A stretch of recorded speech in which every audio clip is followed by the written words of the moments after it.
Industry leaders, telecom experts, startups की दुनिया के मेरे प्रिय नौजवान, देश दुनिया से आए अन्य महानुभाव,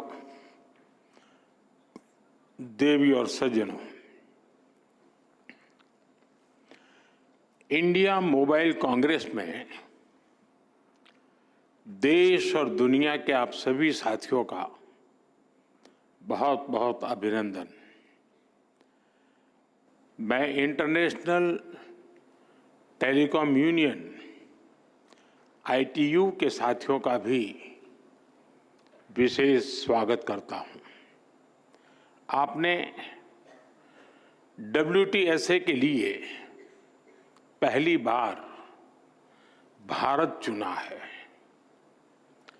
मैं आपका आभारी भी हूं और आपकी सराहना भी करता हूं। साथियों, आज भारत टेलीकॉम और उससे जुड़ी टेक्नोलॉजी के मामले में दुनिया के सबसे हैपनिंग देशों में से एक है। भारत जहां 120 करोड़ यानी 1200 मिलियन मोबाइल फोन यूजर्स हैं, भारत जहां 95 करोड़ यानी 950 मिलियन इंटरनेट यूजर्स हैं, भारत जहां दुनिया का 40% से अधिक का रियल टाइम डिजिटल ट्रांजैक्शन होता है, भारत जिसने डिजिटल कनेक्टिविटी को लास्ट माइल डिलीवरी का इफेक्टिव टूल बनाकर दिखाया है, वहां ग्लोबल टेलीकम्युनिकेशन के स्टैंडर्ड और फ्यूचर पर चर्चा ग्लोबल गुड का भी माध्यम बनेगी। मैं आप सभी को बहुत बहुत शुभकामनाएं देता हूं। फ्रेंड्स, WTSA और इंडिया मोबाइल कांग्रेस का एक साथ होना भी बहुत महत्वपूर्ण है। WTSA का लक्ष्य ग्लोबल स्टैंडर्ड्स पर काम करना है, वहीं इंडिया मोबाइल कांग्रेस की बड़ी भूमिका सर्विसेज के साथ जुड़ी हुई है। इसलिए आज का ये आयोजन स्टैंडर्ड्स और सर्विसेज दोनों को एक ही मंच पर ले आया है। आज भारत क्वालिटी सर्विस पर बहुत ज्यादा फोकस कर रहा है। हम अपने स्टैंडर्ड्स पर भी विशेष बल दे रहे हैं। ऐसे में WTSA का अनुभव भारत को एक नई ऊर्जा देने वाला होगा। साथियों, WTSA पूरी दुनिया को कंसेंसस के जरिए एम्पावर करने की बात करता है।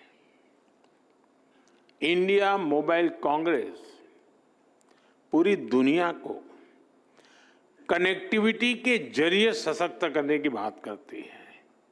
यानी इस इवेंट में कंसेंसस और कनेक्टिविटी भी एक साथ जुड़ी है।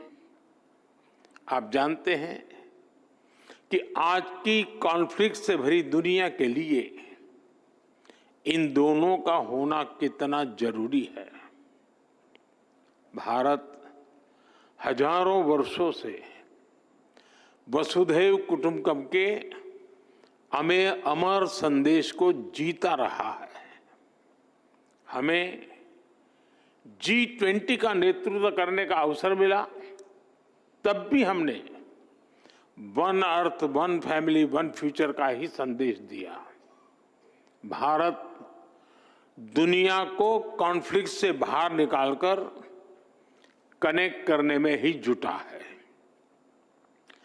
प्राचीन सिल्क रूट से लेकर आज के टेक्नोलॉजी रूट तक भारत का हमेशा एक ही मिशन रहा है, दुनिया को कनेक्ट करना और प्रगति के नए रास्ते खोलना। ऐसे में WTSA और IMC की ये साझेदारी भी एक प्रेरक और शानदार मैसेज है।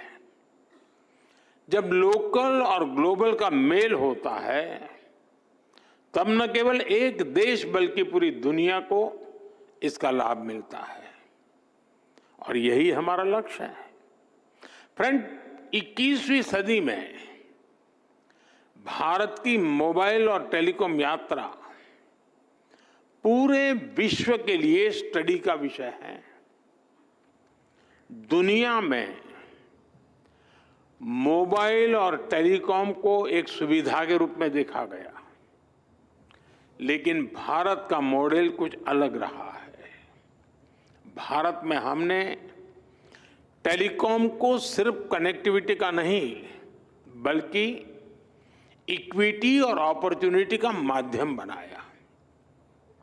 ये माध्यम आज गांव और शहर, अमीर और गरीब के बीच की दूरी को मिटाने में मदद कर रहा है।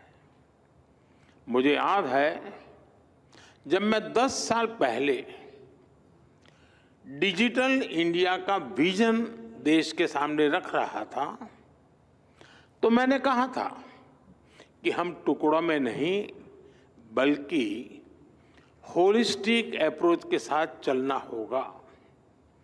तब हमने डिजिटल इंडिया के 4 पिलर्स की पहचान की थी। पहला, डिवाइस की कीमत कम होनी चाहिए। दूसरा, डिजिटल कनेक्टिविटी देश के कोने कोने तक पहुंचे। तीसरा, डेटा सबकी पहुंच में होना है। और चौथा, डिजिटल फर्स्ट ही हमारा लक्ष्य होना चाहिए। हमने इन 4 पिलर्स पर एक साथ काम करना शुरू किया और हमें इसके नतीजे भी मिले। फ्रेंड्स, हमारे यहाँ फोन तब तक सस्ते नहीं हो सकते थे जब तक हम भारत में ही उनको मैन्युफैक्चरर न करते। 2014 में भारत में सिर्फ 2 मोबाइल मैन्युफैक्चरिंग यूनिट थी। आज 200 से ज्यादा है।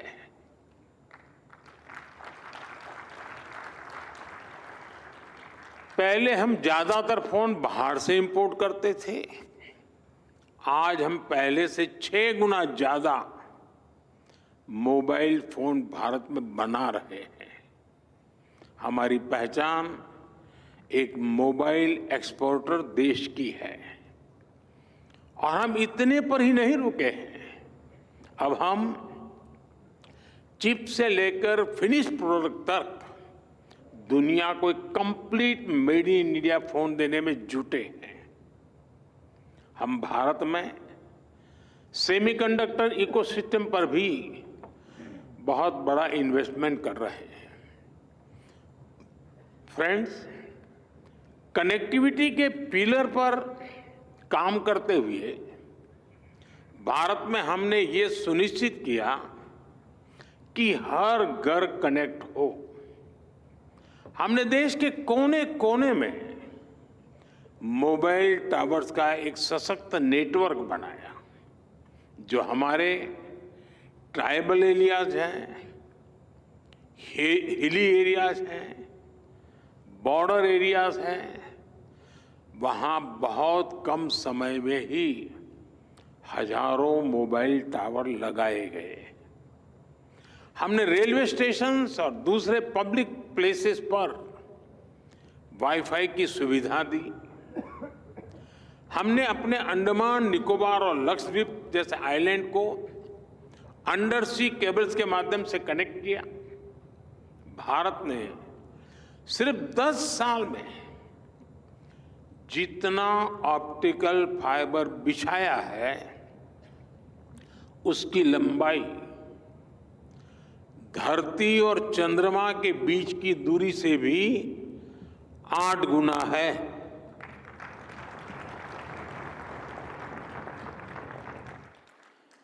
मैं भारत की स्पीड का आपको एक उदाहरण देता हूं।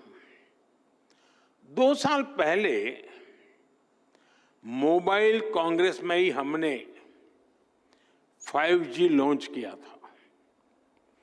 आज भारत का करीब करीब हर जिला 5G सर्विस से जुड़ चुका है।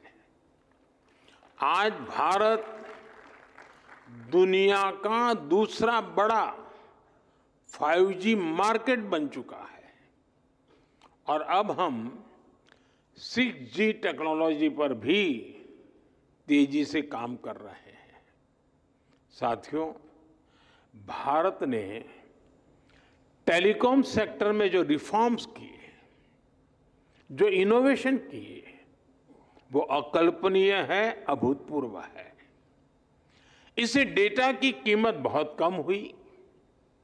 आज भारत में इंटरनेट डेटा की कीमत लगभग 12 सेंट प्रति जीबी है, जबकि दुनिया के कितने ही देशों में 1 जीबी डेटा इससे 10 गुना से 20 गुना ज्यादा महंगा है। हम भारतीय आज हर महीने औसतन करीब 30 जीबी डेटा कंज्यूम करते हैं।